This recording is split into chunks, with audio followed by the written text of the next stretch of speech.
IBM, we've got a couple pieces of news on IBM this week. But, quietly, IBM is a very big influencer in the semiconductor space. People don't always notice that because it isn't one of the common names, the Intel, AMD, NVIDIA, Qualcomms that tend to get called out a lot. But from a research standpoint, the company's been doing some really interesting things. It had a pretty big breakthrough this week. Pat, I'll let you start that one out. Yeah, so IBM is a huge player in semiconductors. They license their IP to both Intel and Samsung and likely some other unnamed people who want that to be confidential. When I was at AMD, we were licensing a ton of IP from IBM when we had our own fabs. Now, this big announcement was the first 2nm nanosheet device that was announced. And so, first of all, for those who aren't chip-licious people and don't love chippery, essentially, the smaller the geometry or the nanometer, the lower the power or the higher the performance. You pick one or the other, or a combination both is what you get. So you want your smartphone to last longer, go to 2nm. You want to have higher performance at the same wattage, you go a lower nanometer. And then there's this thing called nanosheets, and nanosheets are basically made of graphene, and it's a different type of insulator that goes on there. It's been tested down to 1nm so far, but these devices are 2nm. So two big impacts here. First is that IBM will be able to license this technology to both Samsung and Intel and others who wish to be not named. And secondly, they can use them in their own products, their Power and also Z. But it's very, very cool. IBM's talking about 45% higher performance, as I said, or 75% lower energy use than compared to the current 7nm node. So pretty awesome stuff. This is a really interesting one for me, Pat.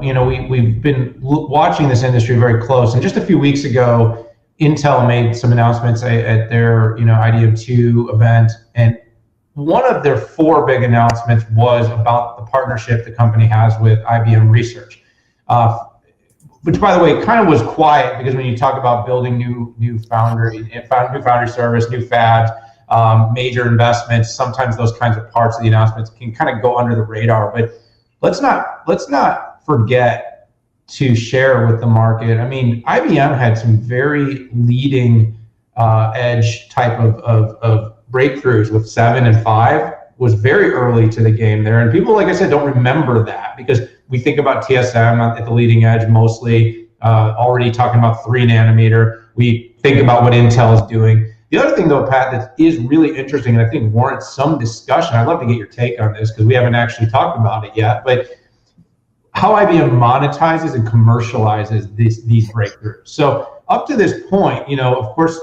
IBM has their Z, the mainframes, and has Power and some of their compute that they run on their Linux kernel that they use their chips for. But largely, IBM has not really been front and center in terms of taking this technology and scaling it to market, putting it in foundries, having it used in a lot of different designs, or having at least notoriety for its use in a lot of different designs. Do you think this 2nm breakthrough is an opportunity, whether it's on the mobile side with someone like a Samsung, a partnership, whether it's with Intel, to commercialize and further help the market see a growth opportunity for IBM for its semiconductor success research and its ability to get to market early in terms of the research and development side? Yeah, I mean, Daniel, they've been doing this for 25 years. It's just been under the radar. Now, it made a lot more sense when they had their own fabs, right? And they actually technically do have a test fab still for some of the photonic stuff, but they've been doing this for forever. It's super high margin. It's not, I don't think it's revenue that would essentially, swing anybody around the room, but I'm continually amazed at how ahead of the curve they are. And it really, the Intel announcement was breakthrough, Daniel, because Intel for 25 years did it alone, right?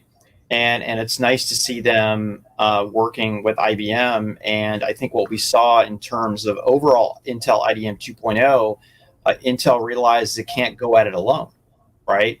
It needs more fab partners. It needs more tech partners to make that happen.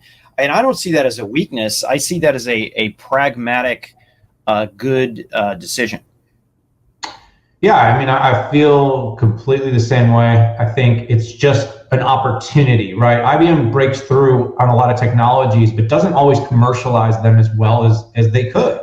You can think about quantum, think about Watson, and think about now all the leadership that it's had in chips over the years. Is there a different go-to-market approach, especially now that they're spinning off Kyndryl, their IIT managed services, and focusing more, of course, on the hybrid cloud business? But this is a huge business opportunity. And to be at the leading edge and to be early with these technologies, there's a bigger monetization opportunity that probably warrants some thought.